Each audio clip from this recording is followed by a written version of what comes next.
ये Pakistan penal code का chapter number 17 है और ये उन ऑफेंसेस की बात करता है जो ह्यूमन प्रॉपर्टी के अगेंस्ट कमिट किए जाते हैं। ये जो चैप्टर नंबर 17 है इसके अंदर मिनी सब चैप्टर्स हैं, जैसे जिसको हमने कवर किया है, थेफ्ट हो गया, dacoity, robbery, hijacking, criminal misappropriations, criminal breach of trust या मिसचीफ वगैरह। इसमें ये जो सब थिंग हम देख रहे हैं या मिनी सब चैप्टर भी आप इसको कह सकते हैं। इसका जो टाइटल है वो है क्रिमिनल ट्रेसपास। आज का जो हमारा लेक्चर है उसमें हम सिर्फ दो सिंपल से सेक्शंस को कवर करेंगे और ये इस मिनी सेक्शन के लास्ट दो सेक्शंस हैं जिसमें इंक्लूड हैं सेक्शन नंबर 461 एंड 462।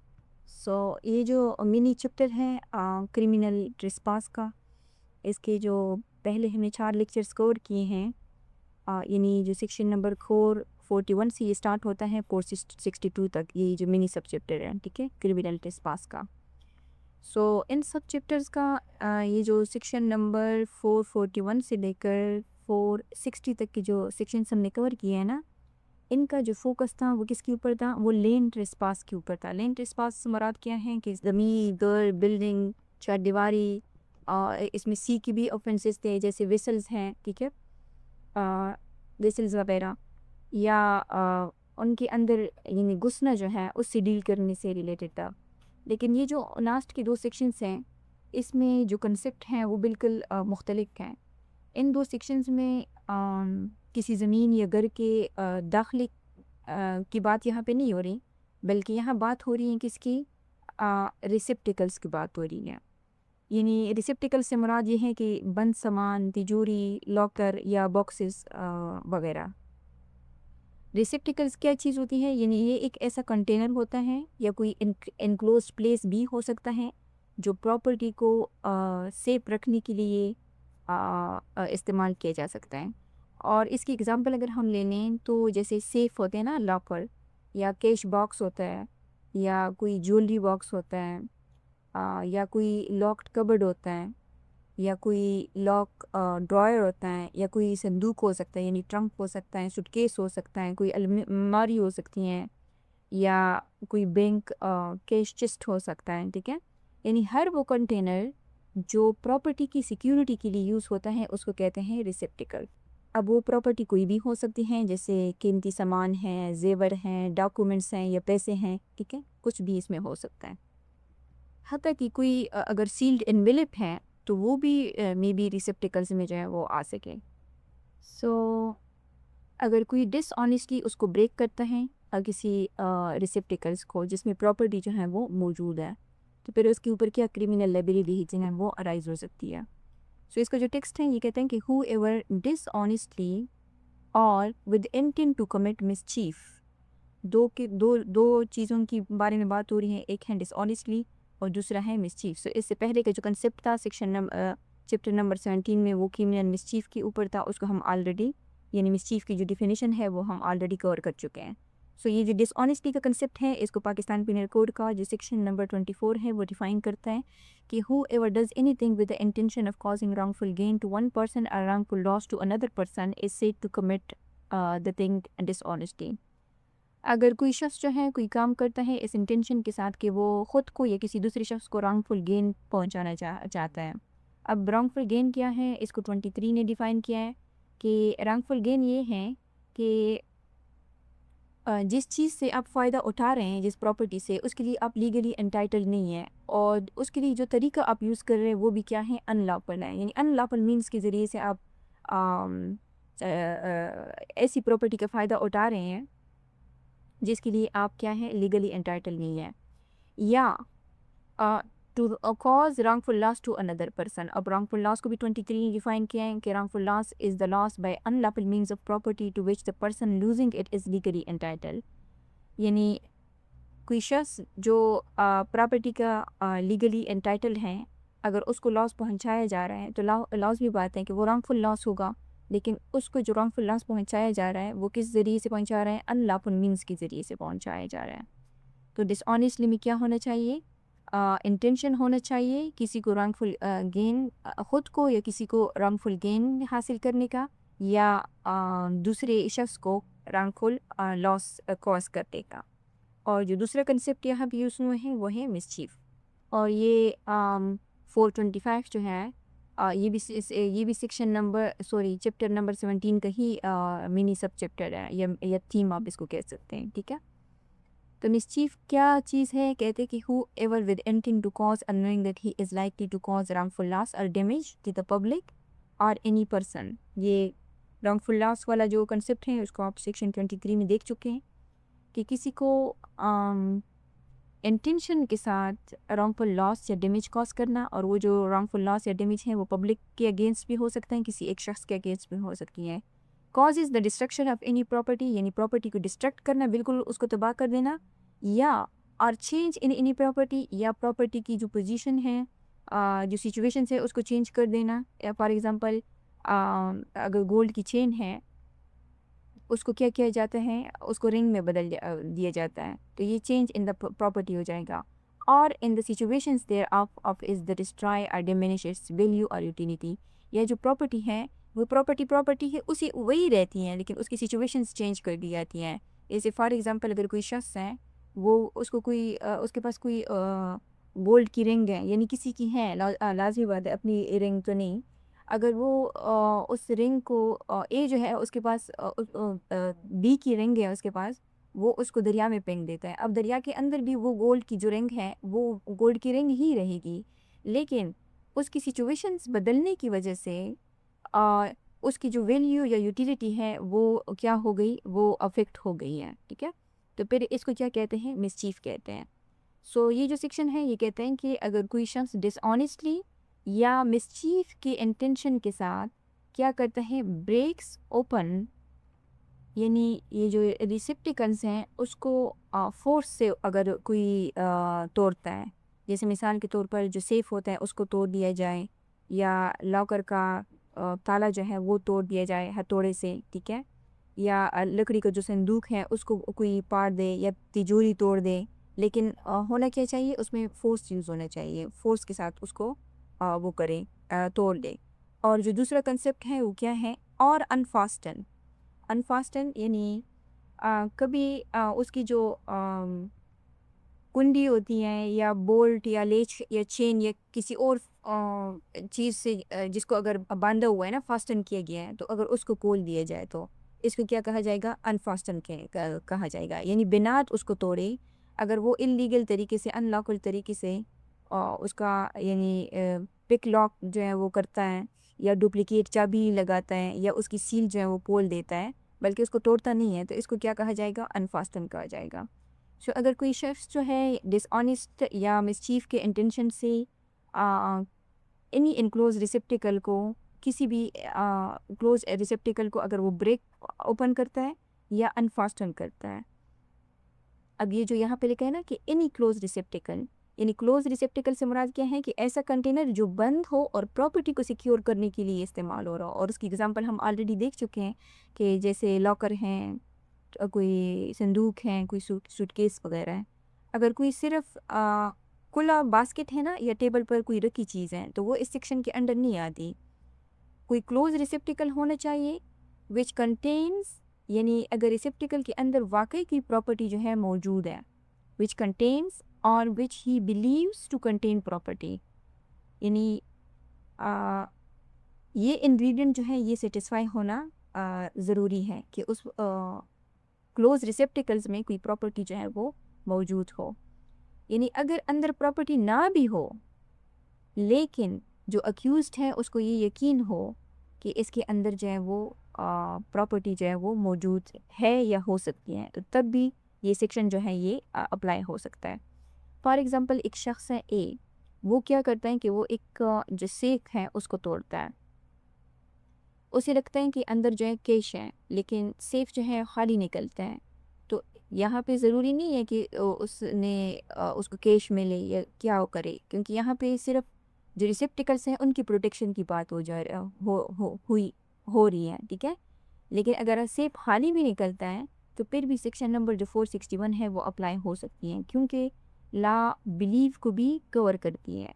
और ला बिलीव को क्यों कवर कर रही हैं, ला बिलीव को इस वजह से कवर कर रही हैं कि अगर इस फ्रेज़ को लॉ कवर ना करती तो फिर अक्यूज़ ये कह सकता था कि अंदर तो कुछ था ही नहीं। तो फिर इस वजह से लॉ ये कहता है कि क्राइम का फोकस तुम्हारी डिसऑनेस्ट इंटेंशन और सिक्योरिटी तोड़ने के ऊपर है, यानी एक्यूज्ड की डिसऑनेस्ट इंटेंशन और सिक्योरिटी तोड़ने के ऊपर है, ना कि इस बात पर कि अंदर वाकई में कुछ मिला है या नहीं मिला। तो फिर आगे जो है ये पनिशमेंट क्लॉज है, तो उसकी जो पनिशमेंट होगी वो इम्प्रिजनमेंट की होगी। ईविल डिस्क्रिप्शन जो एक्सटेंड हो सकती है 2 ईयर तक, या उसके ऊपर फ़ाइन भी लगेगा, या दोनों सज़ाएं यानी इम्प्रिजनमेंट प्लस फ़ाइन दोनों जो है उसको लग सकते हैं। अब ये जो इम्प्रिजनमेंट है ये टाइप ऑफ पनिशमेंट है, इसको पाकिस्तान पीनल कोड का सेक्शन नंबर 3 जो है ये हमें बताता है। ये सेक्शन हमें 10 किस्म की पनिशमेंट बताता है, ये आप देख सकते हैं, ये चैप्टर नंबर 3 है। और ये इसमें उसके लिए इम्प्रिजनमेंट चूज़ की गई है अगर कोई रिसेप्टिकल को तोड़ता है, जो 8 नंबर की पनिशमेंट है। और साथ में जो 10 नंबर की पनिशमेंट है फ़ाइन, ये भी चूज़ की गई है। और ये जो 8 नंबर वाली पनिशमेंट है ये कहते हैं कि इम्प्रिजन 2 डिस्क्रिप्शन की होती हैं। एक होती है रिग्रेस इम्प्रिजनमेंट और एक होती है सिंपल इम्प्रिजनमेंट। जब किसी प्रोविजंस में लिखा होता है ना कि ईदर डिस्क्रिप्शन, तो इसका मतलब ये होता है कि ये कोर्ट की डिस्क्रिप्शन के ऊपर है कि वो चाहे तो रिग्रेस इम्प्रिजनमेंट दे और चाहे तो वो सिंपल इम्प्रिजनमेंट दे। और आगे ये लिखा हुआ है कि मे एक्सटेंड 2 ईयर, यानी ये जो 2 ईयर है ये क्या है, ये मैक्सिमम टाइम पनिशमेंट है। और जो अगर यानी कोर्ट की डिस्क्रिप्शन के ऊपर है कि वो 2 ईयर से कम पनिशमेंट भी दे सकती हैं, या उसके ऊपर अगर इम्प्रिजनमेंट नहीं देती सिर्फ फ़ाइन भी लगा सकती हैं, या अगर ये सिविरिटी इसकी ज़्यादा हो तो फिर दोनों पनिशमेंट जो है उसको बैक वक्त दी जा सकती हैं, यानी उसको जेल भेज के उसको के ऊपर जुर्माना भी लगाया जा सकता है, दोनों उसको फिर भुगतनी पड़ेगी। सो ये जो सेक्शन नंबर 461 है, इसका असल मकसद प्रॉपर्टी की चोरी को पनिश करना नहीं है, बल्कि उस सिक्योरिटी कंटेनर को प्रोटेक्ट करना है जिसमें प्रॉपर्टी रखी जाती है। सो इसलिए अगर कोई शख्स डिसऑनेस्ट इंटेंशन या मिसचीफ की नीयत से किसी क्लोज रिसेप्टिकल्स को तोड़ता है या उसकी फास्टनिंग खोलता है, तो ऑफेंस जो है वो कंप्लीट हो सकता है, चाहे बाद में रिसेप्टिकल्स हाल ही क्यों ना निकले। सो अब हम देखते हैं सेक्शन नंबर 462 को। जो 462 है ये बात करते हैं पनिशमेंट फॉर सेम ऑफेंस। कौन सा सेम ऑफेंस? ये ऊपर वाला, यानी ब्रेकिंग ओपन रिसेप्टिकल वाला। When committed by person interested with custody, यानी यहाँ पे बात हो रही है कि अगर किसी आम शख्स ने ये काम किया है, यहाँ पे बात हो रही है कि अगर सेम ऑफेंस जो है 461 वाला अगर वो कौन करता है, वो कोई ऐसा पर्सन करता है जिसके ऊपर आप यानी ट्रस्ट करते हैं और उनकी कस्टडी में जो है वो रिसेप्टिकल है। यानी 461 में जो ऑफेंडर होता है वो बाहर का शख्स होता है जो रिसेप्टिकल तोड़ता है, लेकिन सेक्शन नंबर 462 में ऑफेंडर वो शख्स है जिसके पास रिसेप्टिकल जो है वो पहले ही अमानत के तौर पर मौजूद है। सो इस वजह से चूँकि ये एक सीरियस सिचुएशंस है, इस वजह से लॉ ने इसको एक अलग सा ऑफेंस बनाया है, क्योंकि लॉ के नज़दीक ट्रस्ट का टूटना जो है, जो ब्रीच ऑफ ट्रस्ट है, उसको भी हम चैप्टर नंबर 17 में एक अलग से सब थीम के तौर पर देख चुके हैं। जो ब्रीच ऑफ ट्रस्ट है वो क्या करता है कि वो ऑफेंस को और ज़्यादा सीरियस बना देता है। सो ये कहते हैं कि हु एवर, अब यहाँ पे जो हु एवर है ना, ये हर उस शख्स पर अप्लाई होती हैं जो इस सेक्शन के आगे के जो इंग्रेडिएंट्स हैं उसको सेटिस्फाई करे। Who ever being interested, interested का मतलब है कि किसी ने अपनी मर्ज़ी से किसी शख्स को उस रिसेप्टिकल्स की जो कस्टडी है या हिफाजत है वो उसको सौंप दी हो। ठीक है, ओनरशिप ट्रांसफ़र नहीं होती, सिर्फ कस्टडी उसको दी जाती है। ठीक है, यानी फॉर एग्ज़ाम्पल ए जो है वो अपना जो लॉक्ड ज्वेलरी बॉक्स है वो किसको देता है, वो बी के पास जो है वो अमानत के तौर पर रख देता है। या बैंक कस्टमर अपना जो लॉकर है वो बैंक की कस्टडी में रखता है। या अगर कोई एम्प्लॉयर है वो कैशियर को चेस्ट की कस्टडी देता है। ठीक है, तो ये सब इंटरेस्टमेंट की एग्जांपल्स हो सकती हैं। Interested with any close receptacles, यहाँ पे बात किस चीज़ की हो रही है, यानी ये सेम वो वाला कंसेप्ट है जो सेक्शन नंबर 461 में था। यानी रिसेप्टिकल्स अगेन वही चीज़ें जो सेफ लॉकर वगैरह या ट्रंक वगैरह कोई भी, विच कंटेन्स और which he believes to contain property. इसको भी हम ऊपर के सेक्शंस में देख चुके हैं कि जिसमें हकीकतन प्रॉपर्टी मौजूद हो, या जो हु एवर है उसको लगता हो कि भाई अगर ये इतने हिफाजत के साथ बंधा हुआ है तो हो सकता है इसके अंदर जो है वो प्रॉपर्टी जो है वो मौजूद हो सकती है। ठीक है, अगर रिसेप्टिकल जो है वो खाली भी निकले लेकिन अक्यूज को ये यकीन था कि अंदर प्रॉपर्टी है, तो तब भी हमने देखा था ना ऊपर वाले सेक्शन में भी कि ये अप्लाई हो सकता है। यानी ये सेम वर्डिंग है ऊपर वाली उसकी। Without having authority to open the same, सिर्फ कस्टडी होना काफ़ी नहीं है। क्वेश्चन ये है कि क्या उसे रिसेप्टिकल्स खोलने का लीगल अथॉरिटी भी दी गई थी या नहीं। ये जो हु एवर है, अगर उसके पास अथॉरिटी नहीं है, अगर उसके पास अथॉरिटी है तो फिर तो ये ऑफेंस नहीं बनता, क्योंकि यहाँ पे लिखा हुआ है ना कि without having authority to open the same.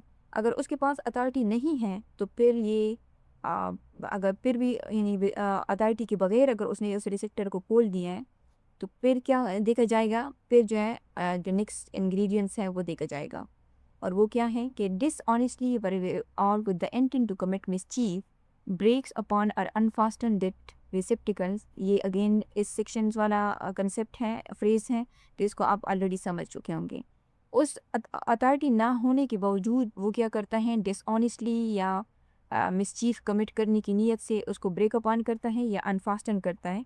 तो फिर ऐसा शख्स जो ऑलरेडी यानी जिसके पास रिसेप्टिकल्स अमानत के तौर पर रखी गई है, तो वो शख्स जो है वो पनिशेबल होगा इम्प्रिजनमेंट ऑफ ईदर डिस्क्रिप्शन, जो एक्सटेंड हो सकती है 3 ईयर्स, या उसके ऊपर फाइन लगेगा या दोनों। अब देखें, जैसे मैंने कहा ना कि जो लॉ है जब ट्रस्ट की बात आती है तो वो ज़्यादा सिवियर पनिशमेंट देती है। अगर हम इस कंसेप्ट के साथ कंपेयर करके देखें तो इसमें जो पनिशमेंट है वो 2 ईयर है। जबकि अगर यही काम सेम यही काम अगर कोई इंटरेस्टेड बंदा करता है जिसके कस्टडी में ऑलरेडी जो है रिसेप्टिकल मौजूद हो, तो फिर उस शख्स की जो पनिशमेंट होगी वो क्या हो जाएगी, वो ज़्यादा हो जाएगी। यानी ये जो सेक्शन है ये इसका एग्रीवेटेड फॉर्म है 461 का।